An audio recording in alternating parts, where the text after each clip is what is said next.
तो मैं ये कह रहा था कि नॉर्वे के स्कूलों ने एक पॉलिसी डिसीजन लिया कि जो जो बच्चों को उनके माता पिता स्कूल के गेट तक छोड़ने आते हैं, अगर उन माता पिता का बस चले तो क्लास तक छोड़ने आ जाए।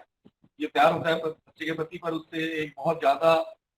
एक्टिव लाइफ स्टाइल में वो बाधा पहुंचाते हैं बच्चे की, काफी पैम्परिंग करके, बेबी सिटिंग करके। और उनकी कोशिश रहती है कि बच्चा सेफ रहे और अपने जो गंतव्य स्थान है वहां पहुंच जाए।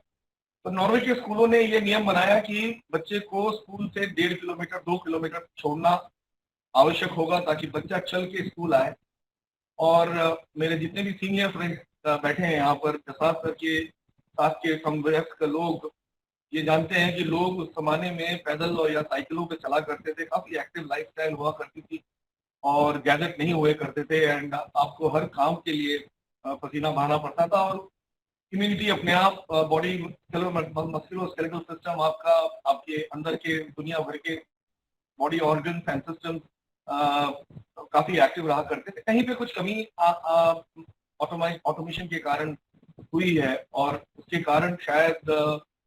समाज धीरे धीरे जनरेशन बाय जनरेशन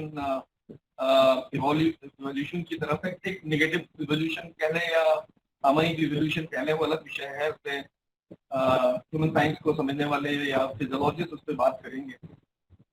मैं इस समय बहुत ही एक साधारण विषय पर बात कर रहा हूँ, जो है शारीरिक शिक्षा का महत्व। और जो शारीरिक शिक्षा के महाविद्यालय विश्वविद्यालय देश में है, कोने कोने में है, और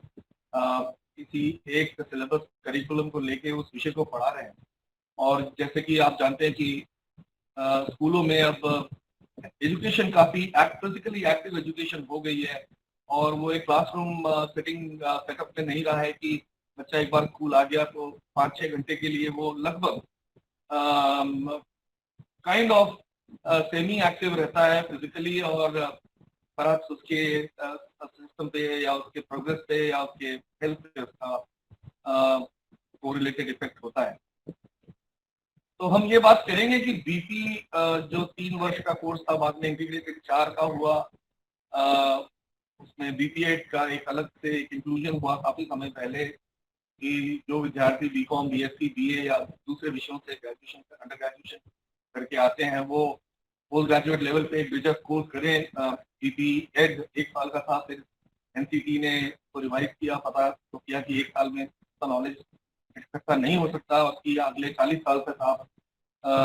बच्चों को शारीरिक शिक्षा का महत्व या शारीरिक शिक्षण के माध्यम से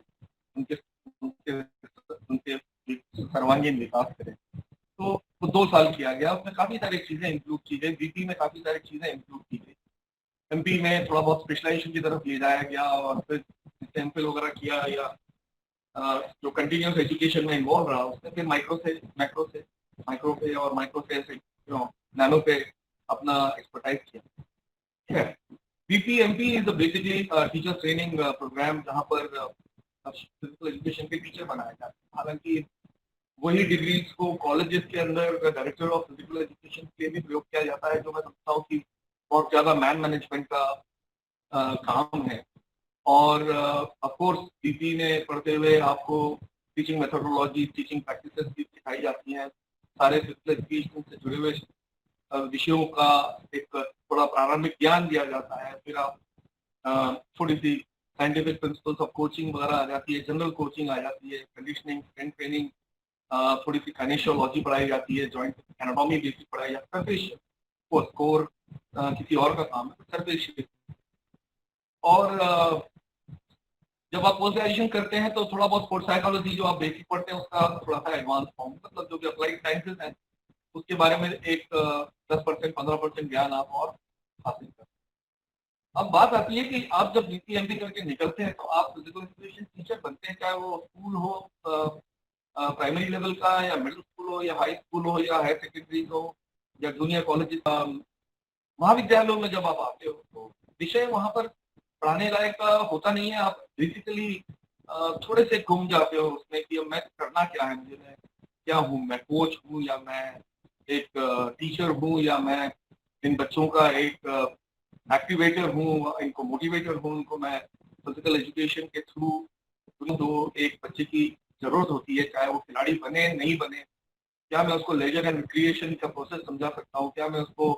अपने फ्री आवर्स या लेजर आवर्स जिसे हम कहते हैं उसको एक्टिव लाइफस्टाइल में मैं उसको उसको उसका ध्यान मैं देता हूँ, इसको पहली उंगली में पेन पकड़ के चलाऊँ। खैर, ये यहाँ पर आके पूरी चीज जो है थोड़ी सी कंफ्यूजन हो जाती है। और हमें सबको पता है, आप में से कई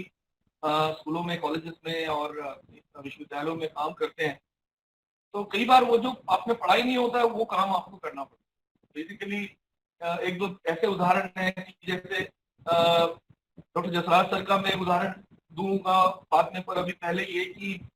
कई स्कूलों में फिजिकल एजुकेशन टीचर को चुना जाता है बीइंग अ मेल, कि भाई फिजिकल एजुकेशन में तो कोई अच्छा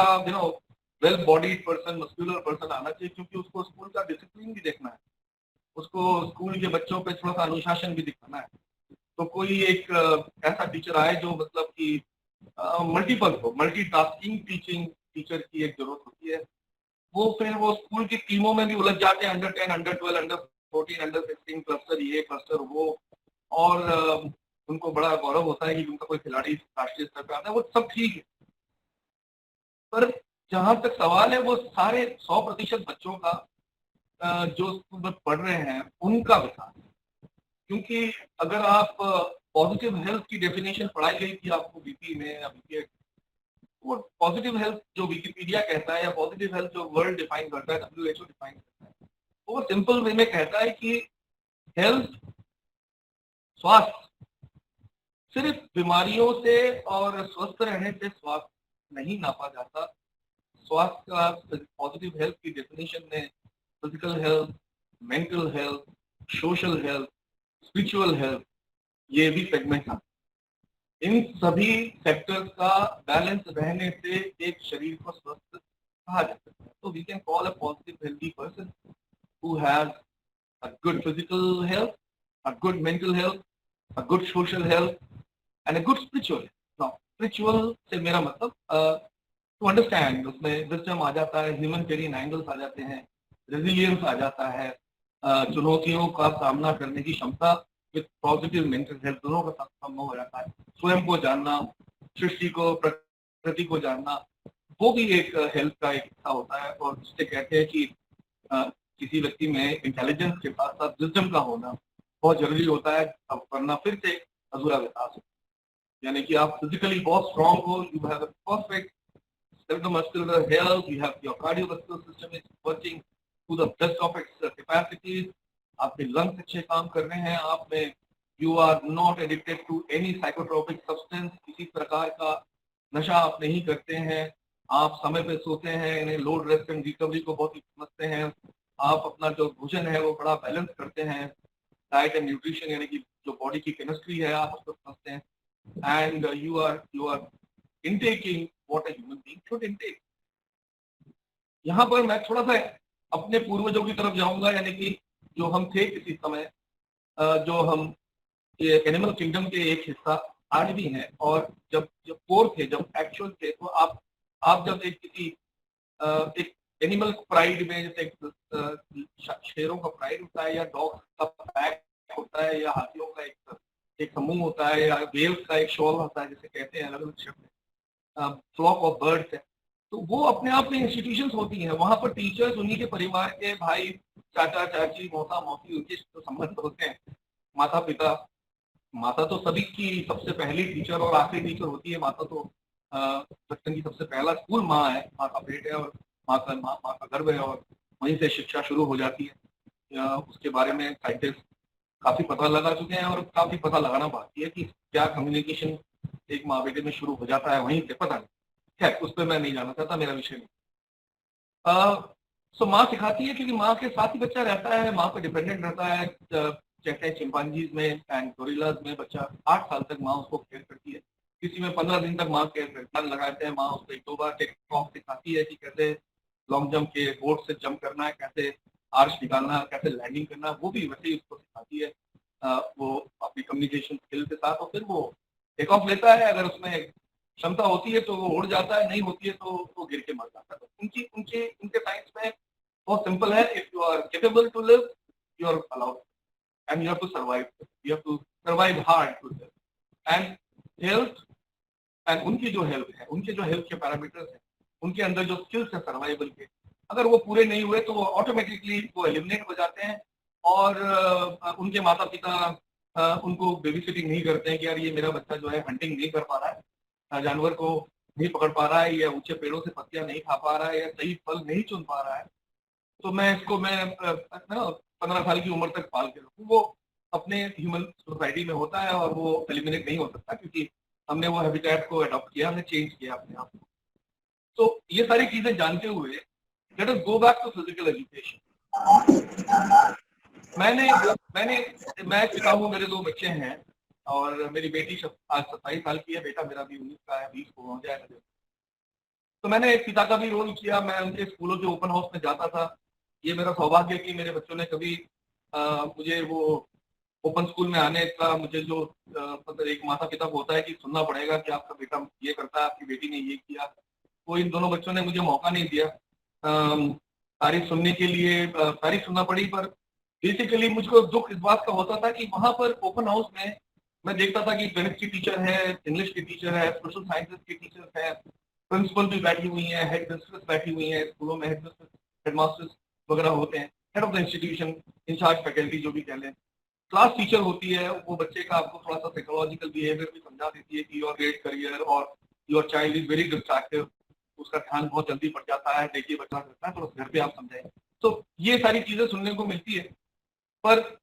मुझे आज तक एक भी फिजिकल एजुकेशन टीचर नहीं मिला ओपन हाउस में जो मेरे बच्चों की खेलों के प्रति रुचि के बारे में बता सके। क्योंकि मैं ऐसा समझता हूँ कि परिवार, घर जो है वो एक अलग चीज होती है, स्कूल वैसे जैसे जंगली जानवरों में तो स्कूल उनका वही स्थान होता है जहाँ वो बसते रहते हैं, वही उनकी शिक्षा और वही उनका लालन पालन चलता रहता है, वही सीखते हैं, बड़ों से देखते हैं, ऑब्जर्व करते हैं, तो उनका स्कूल वहां है। हमने स्कूल बना दिया, पहले गुरुकुल बनाए, फिर हमने एक स्कूल का स्ट्रक्चर बनाया, फिर हमने अंग्रेजों से एक मेथड लिया, और उसके भी गुण और अवगुण दोनों हैं। तो हमारी स्कूल की शिक्षा की एक अलग अलग विषय है, गंभीर विषय है शिक्षा का, जो विद्या में, सिस्टम में, प्रोसेस में एक्सपर्टाइज करते हैं। तो एनीवे, तो मैं ये समझता हूँ कि एक बच्चे का क्वालिटी टाइम, दिन का एक्टिव टाइम, वो 70% स्कूल ले जाता है। अगर जैसे कि गोवा में, जैसे मैं 30 साल से गोवा में पढ़ा रहा हूँ, काम कर रहा हूँ, मुझे मालूम है यहाँ का स्कूल सिस्टम सुबह 8, 8:30 से लेके 1:30 बजे तक का होता है, क्योंकि ऐसा यहाँ की परंपरा है कि बच्चा घर आके खाना खाता है। मैं सेंट पॉल इंदौर से पढ़ा हुआ हूँ, तो हमारा स्कूल 8:40 to 4:20 तक चलता था। दिल्ली कॉलेज सुबह 8:30 से लेके, वो तो हॉस्टल है, इन हाउस कैंपस है, सिंधिया ग्वालियर में आपके रेसिडेंशियल स्कूल है, LLCP रेसिडेंशियल कॉलेज था। तो आप 7:30 बजे भी शाम को लाइब्रेरी में आके दरख्वास्त करके साथ बैठ के रिसर्च के बारे में सर से सुन सकते हो, सर की बातें। जैसे एमफिल में सर बायोमैग्नेटिक्स पढ़ाते थे, मैं बायोमैग्नेटिक्स किया मैंने, doctor Jasraj sir research methodology and research statistics पढ़ाते थे। तो उनके जो पेपर्स होते थे एग्जामिनेशन के, 8-8 घंटे के ओपन बुक पेपर होते थे, go into library, do some references, find out some material, compile your answer and come back. So वो 8-8, 9-9 घंटे आदमी लाइब्रेरी में गुजारता। तो ये एक अलग, वो रेसिडेंशियल कॉलेजेस में हो सकता है, डे स्कॉलर्स के लिए मुश्किल हो जाता है, बस पकड़ना होती है, जाना होता है, घर दूर होता है, किसी का शहर में होता है, किसी शहर के बाहर।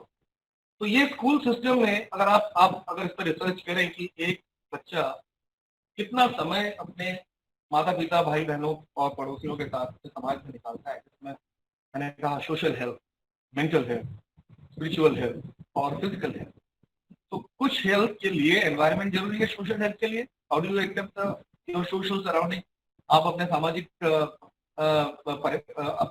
सामाजिक वातावरण में किस तरह से घुलते जाते हैं, आपके अंदर किस तरह की चीजें, प्रवृत्तियों का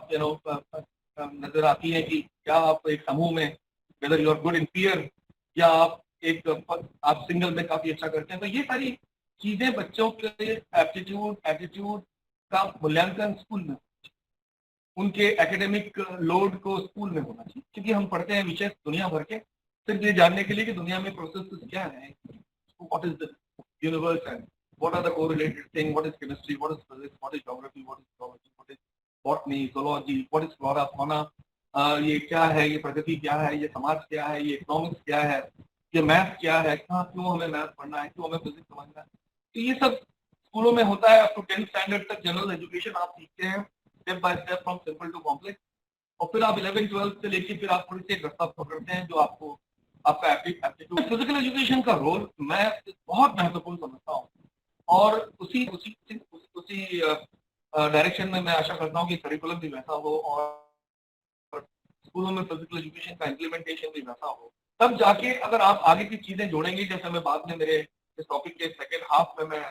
आऊंगा कि उससे क्या हो सकता है प्रोफेशनल स्पोर्ट्स करियर में या जनरल स्पोर्ट्स एटीट्यूड में या स्पोर्ट्स एंड फिजिकल एक्टिविटीज को लाइफस्टाइल में इंक्लूड करने का, अपने रोजमर्रा के जीवन में उसको इंक्लूड करने का और उसको एक प्रकार का अपने जीवन का माध्यम बनाना, वो क्यों है। तो अगर फिजिकल एजुकेशन में जैसे कि एक थ्योरी होती है असेसमेंट, इंटरवेंशन एंड मॉनिटरिंग, मूल्यांकन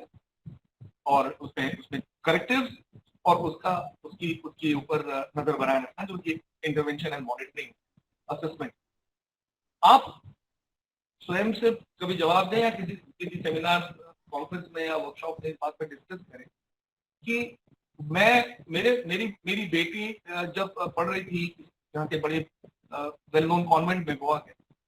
तो मैं ये आशा करता था उनकी फिजिकल एजुकेशन टीचर से वो मुझे अपनी बेटी के बारे में, वो क्या करती है स्कूल में, क्या वो खेलती है या किसी झाड़ के नीचे बैठी रहती है, क्या जब उसको किसी एक चुनौती के बारे में दिया जाता है कि come on can you shoot A basket, तो वो टीचर से पूछती है कि ma'am teach me, I love this game, वो कौन से खेल में रुचि रखती है, क्योंकि वो तो सुबह 6 बजे उठती है और 7:30 तक वो तैयार होके वो स्कूल के लिए निकल जाती है। तो हार्डली एज अ फादर या मेरी वाइफ एज मदर हम लोगों को उस समय मौका मिलता है, माँ काफी लगी रहती है साथ में बच्चों के, तो थोड़ी ज्यादा नजदीक होती हैं। पर जब स्कूल से आने के बाद वो स्कूल का होमवर्क घर में कैरी करती हैं, असाइनमेंट्स प्रोजेक्ट्स होते हैं, पोस्टर्स बनाते रहते हैं बच्चे, बिग आइडिया प्रोग्राम्स होते हैं, वो दुनिया भर के पेपर पेन रंग बिरंग चमकी बिमकी ये सब लेके लगे रहते हैं। उसमें वो अगर पिता को बुलाना चाहते तो बोलते dad please come and help, ये मैसेज ठीक से चिपक देना। तो that is only a work related interaction. और फिर 7:30-8 बजे तक वो सब खत्म हो जाता है और भोजन हो जाता है, जैसे कि यार नॉर्थ इंडियंस तो 8:30 बजे भोजन करना एक घर की परंपरा रही है, खत्म। उसके बाद उनकी बैटरी, हालांकि अगर आपने साइकोलॉजी पढ़ी है तो सरप्लस एनर्जी थ्योरी भी पढ़ी होगी, और बच्चों में और आप में सभी बच्चे रहे एक समय, आपको पता है बच्चों में भीषण एनर्जी होती है और वो शायद कंज्यूम नहीं हो पाती है, तो थोड़ा बहुत रात को उनके कारण जो है वो अपने माता पिता को भी करते हैं, लोग कारण समझ नहीं पाते हैं कि बच्चा सो क्यों नहीं रहा है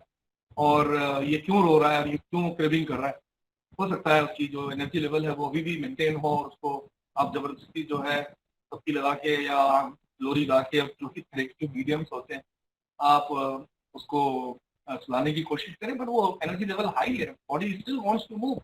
अभी भी सिस्टम काम कर रहा है, मेटाबॉलिज्म इज ऑन,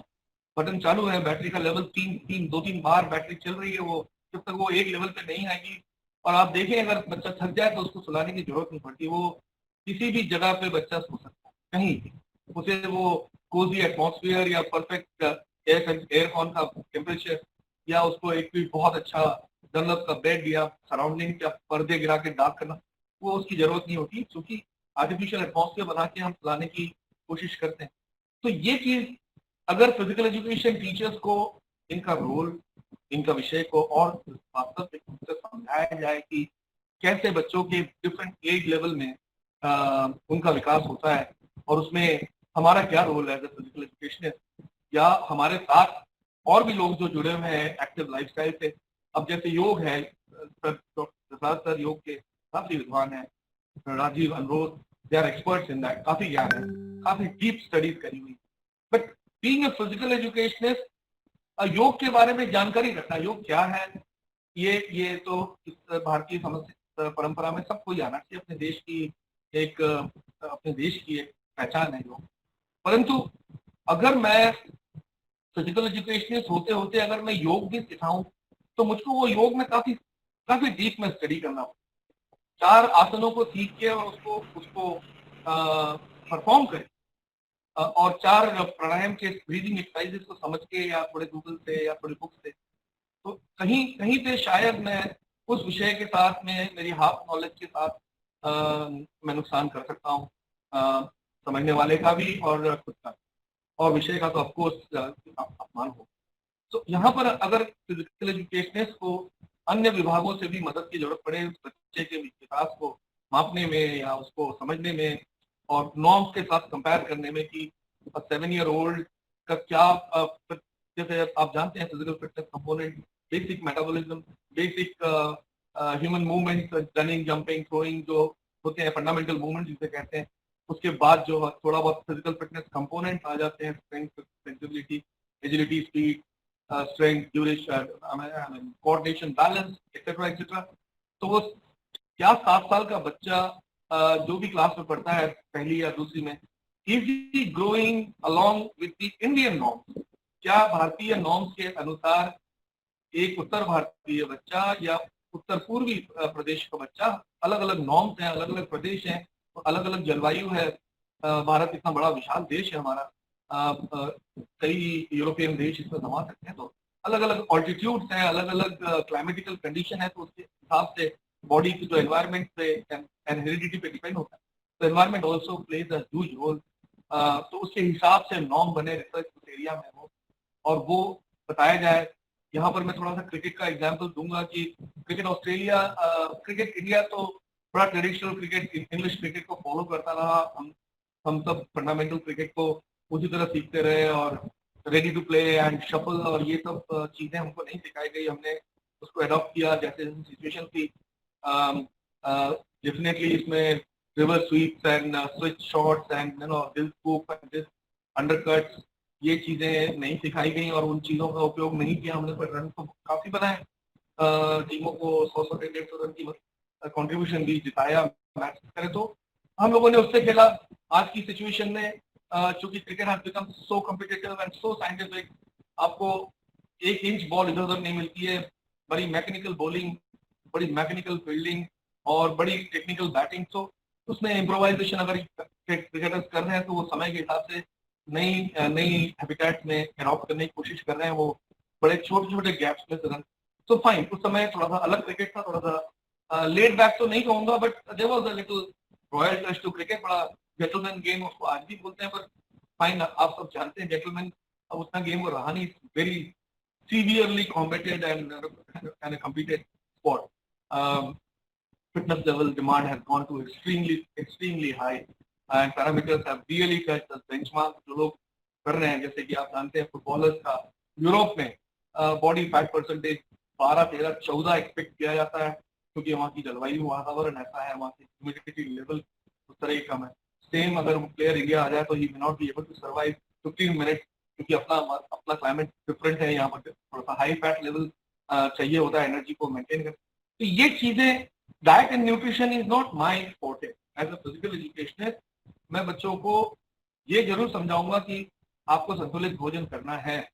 आपको 9 साल की उम्र में आपका कैलोरी कंजम्पशन कितना है, आपका इंटेक क्या होना चाहिए, आपके आउटपुट्स क्या होने चाहिए। तो वो ओबेसिटी का जो एक प्रॉब्लम है जो अमेरिकन बहुत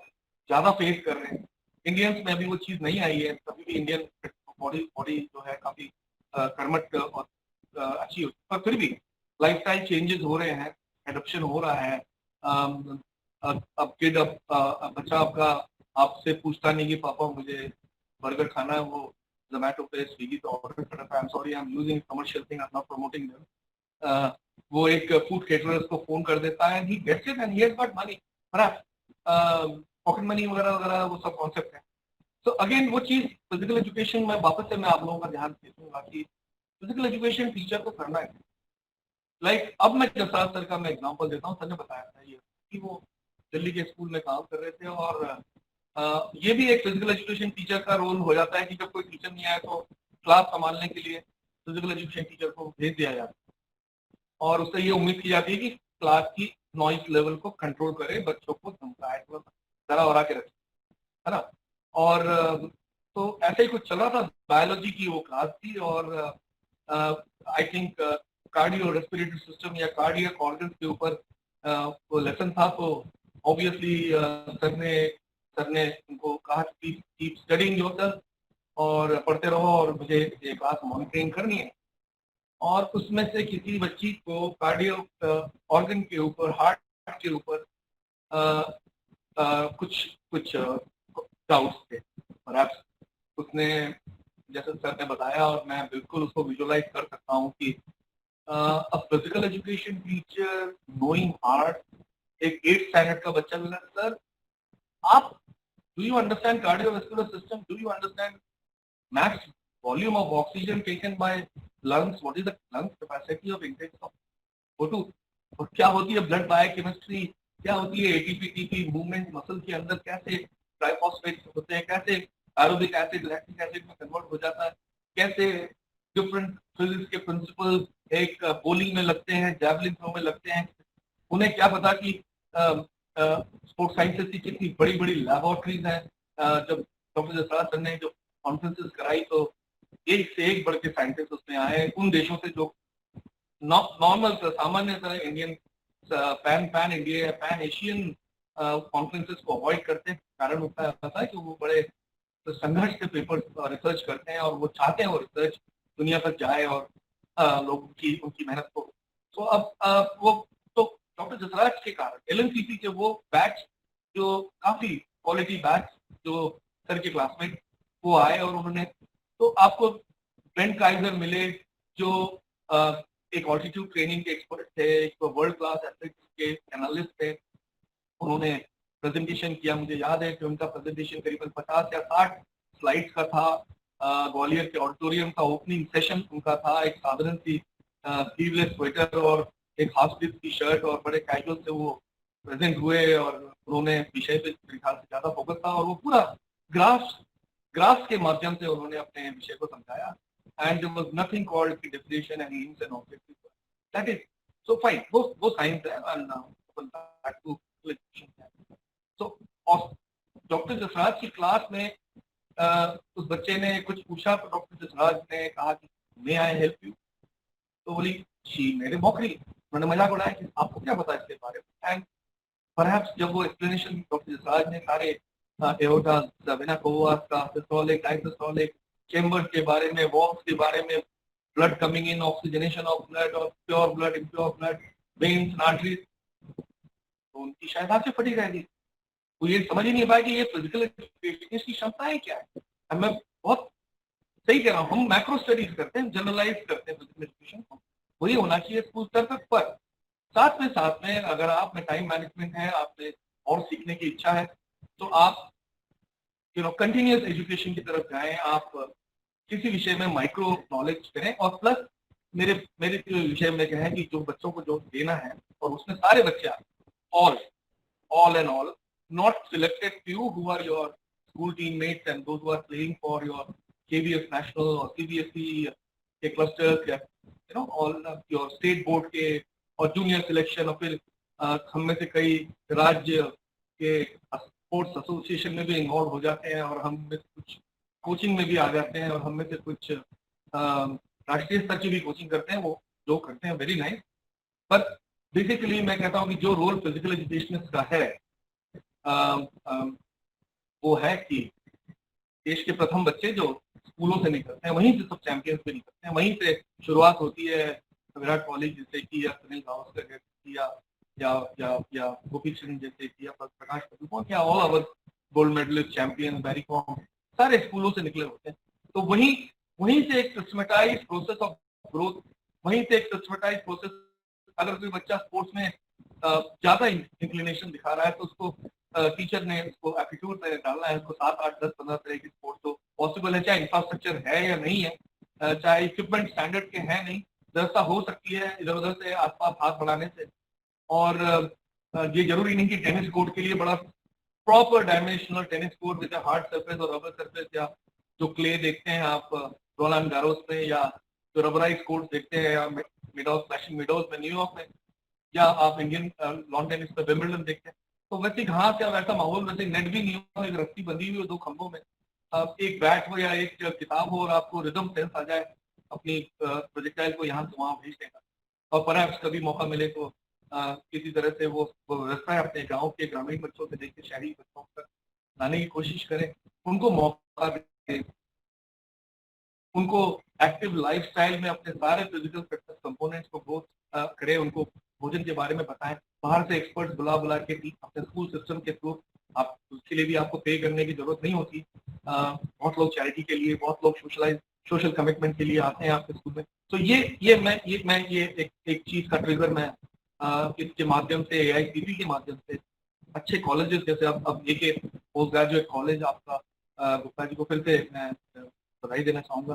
कि फिजिकल एजुकेशन डिपार्टमेंट एक बहुत इंपॉर्टेंट डिपार्टमेंट। मैं एक कॉलेज में काम करता हूँ जिसकी नेट रेटिंग 3.41 है अभी, और अभी NIRF में कई ऑफकोर्स 150 के ऊपर है। हम कोशिश कर रहे हैं कि 100 में आए और फिर 50 में आए हैं, और फिर कोशिश जारी है। आप बिलीव करेंगे कि physical education and sports management department is most important department in this college. I hold 25 to 30% of stake in the entire development of my students. मेरे पास वो 7, 8, 10 साल के तो खूबसूरत बच्चे नहीं है, मेरे पास 19, 20, 21, 22, 23, 24, 25 के विद्यार्थी आते हैं कॉलेजेस में,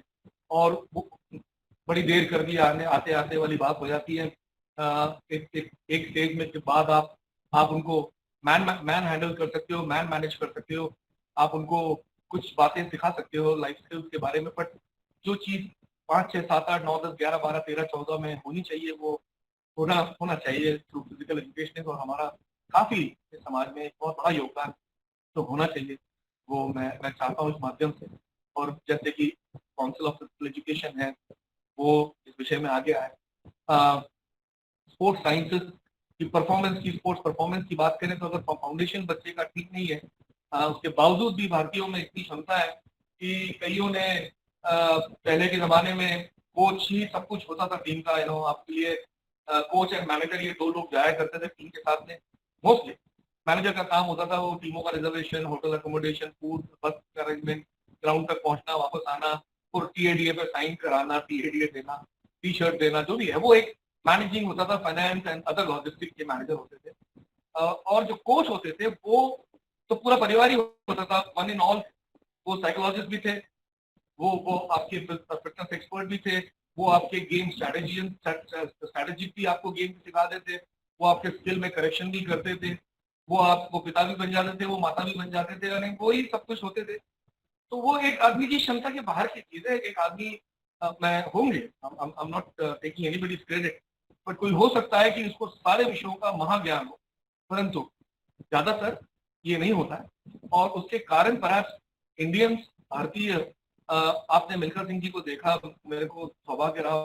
उनके साथ, मैंने काफी समय या 2 दिन उनके साथ रहा भी, और आप सबने उनके जीवन को फिल्म के माध्यम से देखा, तो आपने देखा कि किस तरह से हमारे खिलाड़ी मेहनत करते हैं।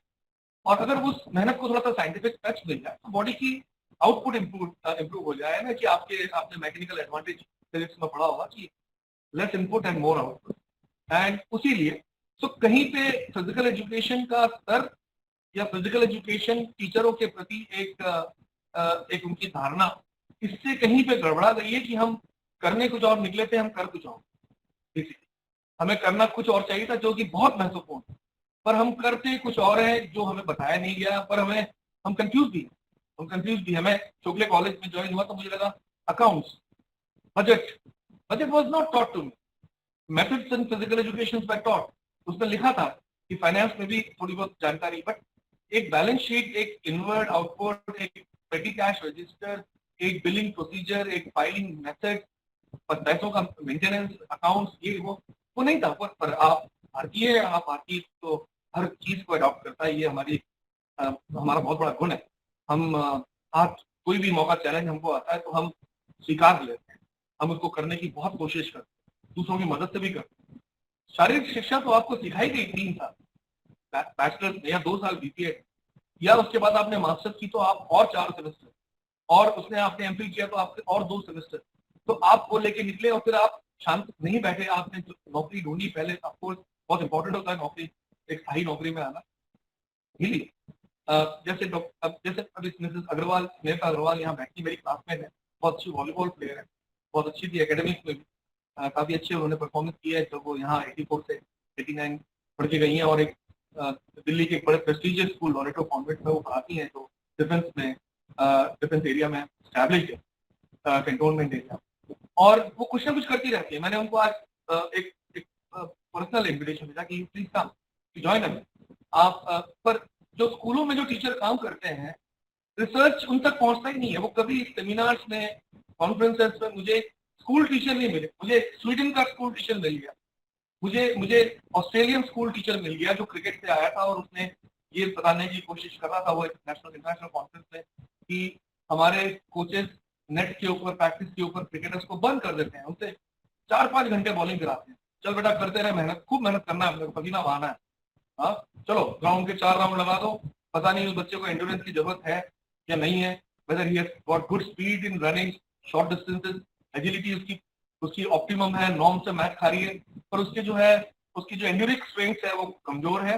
उसके अंदर मसल को सस्टेनेबिलिटी कम है, तो उसको उसका कंडीशनिंग प्रोग्राम आज कर रहे हैं। आपके कई जो है इस पर लॉग इन होंगे, वो कंडीशनिंग एंड स्ट्रेंथ कोचेस होंगे, ट्रेनर्स होंगे, और कईयों ने अमेरिकन काउंसिल ऑफ एक्सरसाइज का एज का भी सिलेबस देखा होगा, डिप्लोमा किया होगा आप होंगे, स्पोर्ट्स मेडिसिन या स्पोर्ट्स एक्सरसाइज की आपने पर्सनल फिटनेस ट्रेनिंग की भी ज्ञान योग, आपने पढ़ा होगा कि there is something very deep, designing a fitness programme itself is an art based on the person physical status, और उसमें उसकी दुनिया भर की रिपोर्ट्स पढ़ने के बाद, उसकी ब्लड बायोकेमिस्ट्री को समझने के बाद, उसके एनर्जी लेवल समझने के बाद, आप उसकी अंदर मसल फिजियोलॉजी को समझने के बाद, पर टिश्यू कल्चर समझने के बाद, पर जेनेटिकल एनालिसिस करने के बाद, whether what your genes are saying, whether are you good for an explosive activity or are you good for an endurance activity, ये बहुत डीपर साइंस है। तो मुझे वो एक school teacher in Melbourne, he was talking on कि कितनी ball एक अंडर 12 बच्चे को, अंडर 14 बॉलर को नेट पे डालना चाहिए, जो उसकी मस्कुलर कैपेसिटी है, आप उससे करवा रहे हो 3 घंटे बेटा बॉलिंग करो, मेहनत करना अपने, है ना, पसीना बहाओ, तुम कड़क बन गए, पता नहीं वो करेगा, वो बिल्कुल करेगा, उसका लाभ भी उसको शरीर को मिलेगा, आप लोड दे रहे हैं तो डेफिनेटली मसल्स को उसका गेन मिलेगा, बट एक मसल की भी एक एक एक कैपेसिटी होती है, आप उसको कैपेसिटी से बाहर ले जा रहे हो, वो 17, 18, 19, 20, 21, 22 तक तो कैसे भी वो अपने शरीर के नेचुरल हीट में और नेचुरल स्ट्रेंथ में वो आगे निकलता जाएगा, पर एक समय आएगा कि वो इंजरीज उसको होना शुरू हो जाएंगी, थोड़ी सी प्री मैच्योर इंजरी शुरू होना शुरू हो जाएंगी। मुझे, मैं और अपने इंडिया के बहुत अच्छे गेंदबाज जंगल श्रीनाथ एक ही फंक्शन में चीफ गेस्ट और गेस्ट ऑफ ऑनर थे, बात सौभाग्य था मेरा उनके साथ बैठेगा, और एक 7-8-10 मैच होंगे जहाँ कर्नाटक गोवा खेला होगा और हम आपस में खेले होंगे, तो परिचय था, और एक क्रिकेटर से जिस तरह का परिचय होता है वो परिचय था। पर ये हुआ कि हम उस फंक्शन में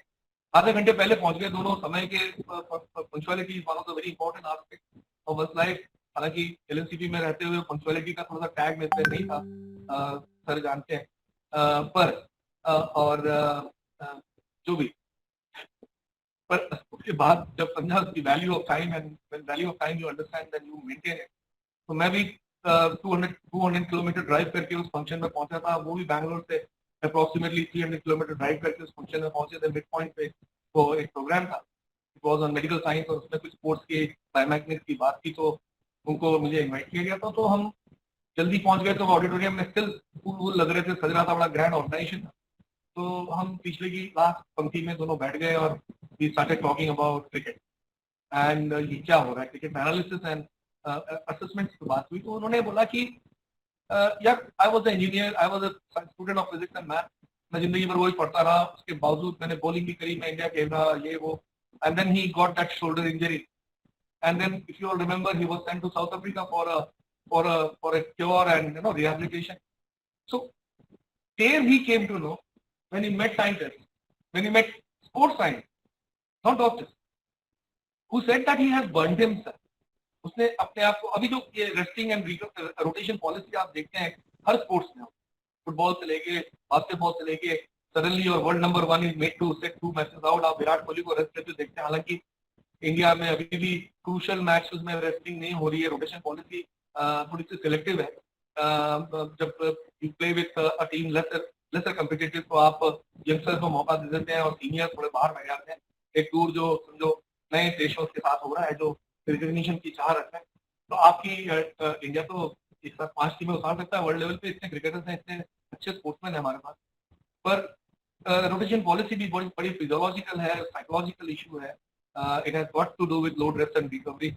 और जिस तरह की भी प्रोफेशनलिज्म और pro leagues and event and हर कोई कंट्री कुछ करना चाहती है, तो रेवेन्यू जनरेशन का सोर्स बन गया है क्राउड को होना, और इंडिया खेल रही है मतलब क्राउड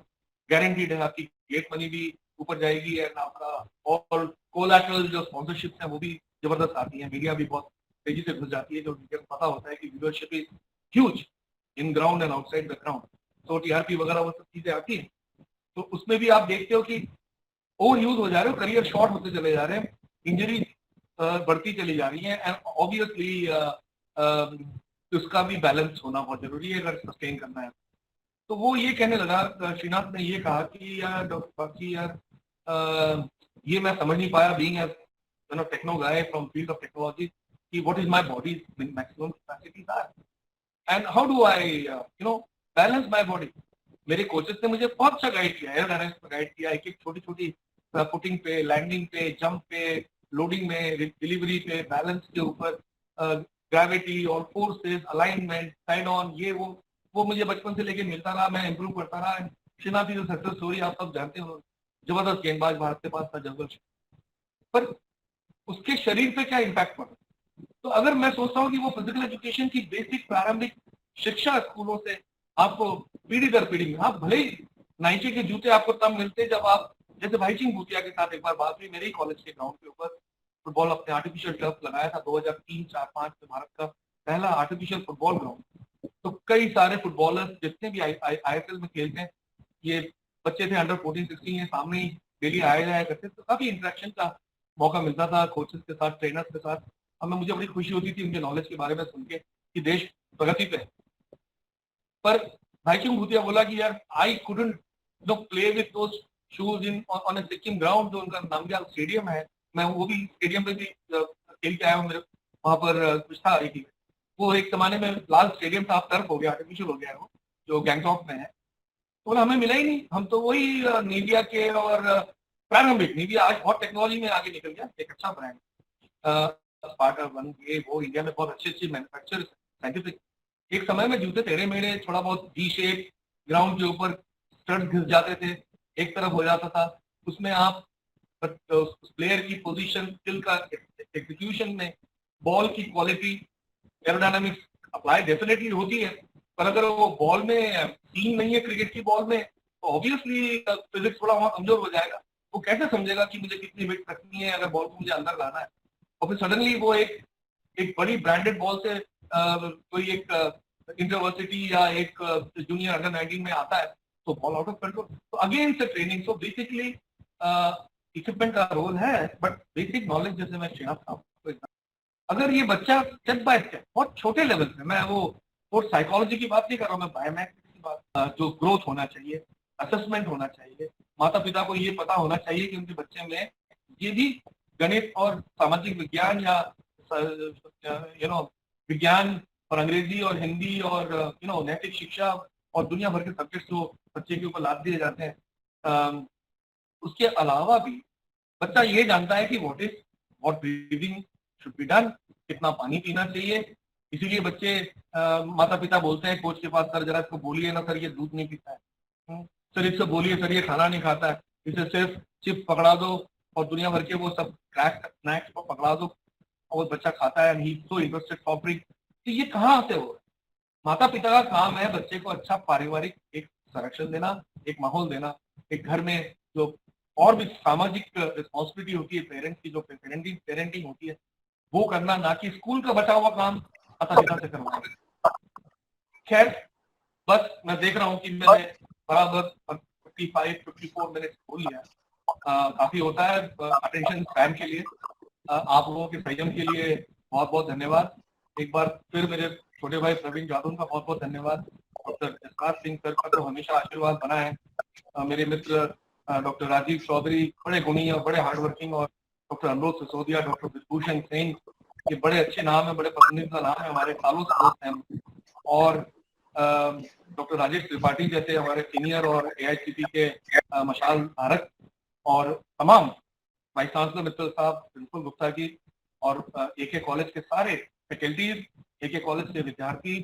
और जैसे प्रवीण उस एरिया की जो महत्वता है और पावन गंगा के बारे में, तो डेफिनेटली जुड़ेंगे सर। अभी ऑनलाइन है, ऑनलाइन का माहौल है, वेब लेक्चर्स है, वेब टॉक्स है, वेब डिस्कशन है, वेब पैनल डिस्कशन है। ये इस माध्यम को, चाहे आवाज थोड़ी टूट जाए, थोड़ा वीडियो कट हो जाए, सर ने बोला कि 96 में ऑनलाइन कॉन्फ्रेंस, आप सोच सकते हैं आज से 14 साल पहले रिवोल्यूशन आ जाता है इंडिया में, कितने और हो जाती। मतलब यही आप कह रहे हैं, सर ने एक बहुत बड़ी बात की सर ने, कि हम कॉन्फ्रेंसेस तो कर देते हैं और बड़ा शोशा कर लेते हैं, कई पेपर रीड हो जाते हैं, और 2-4 क्वेश्चन भी लोग पूछ लेते हैं in the heat of the moment, but उसके बाद फॉलो आउट क्या होता है? What is the follow out of such academic gathering? उसका उसका इम्पैक्ट फैक्टर क्या है, उसकी कंटिन्यूटी क्या है, कहाँ तक ले जाएगी। तो मैं उम्मीद करता हूँ कि एक पोस्ट ग्रेजुएट कॉलेज ने ये कहते हैं कि journey of 1000 miles start with a small step, right. And it's Chinese train, हर चीज चाइनीज खराब नहीं होती, चाइनीज प्रोवर्ब है, चाइनीज फिलोसफी इज गुड। तो बेसिकली इस छोटे से स्टेप का मैं बहुत स्वागत करता हूँ। We are physical educationist to the core, मैं फिजिकल एजुकेशनिस्ट, तो मेरा समाज है वो। मेरी जात के और बात में अगर आपको जो जोड़ना चाहे, जो हालांकि अपन सीरियसली लेते नहीं उन बातों पर, तो फिजिकल एजुकेशन भी आपके डीएनए में एक रहेगा, कहीं ना कहीं आपकी जनरेशन में जाएगा ये चीज by virtue of the transfer of G. पर आप यंगस्टर्स जो सुन रहे हैं, आप इस फिजिकल एजुकेशन की महत्वता को, उसके महत्व को समझें। जो जो स्कूलों में फिजिकल एजुकेशन लोग पढ़ा रहे हैं वो और देखिए जिस तरह की बात है कि फैकल्टीज का स्कूलों के सिस्टम में भी इतना इंपॉर्टेंट नहीं रहा। आपका रोल जो है वो एक मान लीजिए कि रखा हुआ है कि फाइन, अरे सर जरा संभाल लीजिएगा, असेंबली आप कर लीजिएगा, एक दो एक्सरसाइज वहां पर खा लीजिएगा, योगा डे आया तो योगा कर लीजिएगा, ये कंटिन्यूअस प्रोसेस है, it's a way of life, and that's why in the ancient time active lifestyle was very important. तो मेरा ये मैसेज, मेरी ये रिक्वेस्ट है कि मैं भी साथ में आपके साथ कंधे से कंधा लगा के काम करूंगा। जसराज सर का आशीर्वाद रहेगा,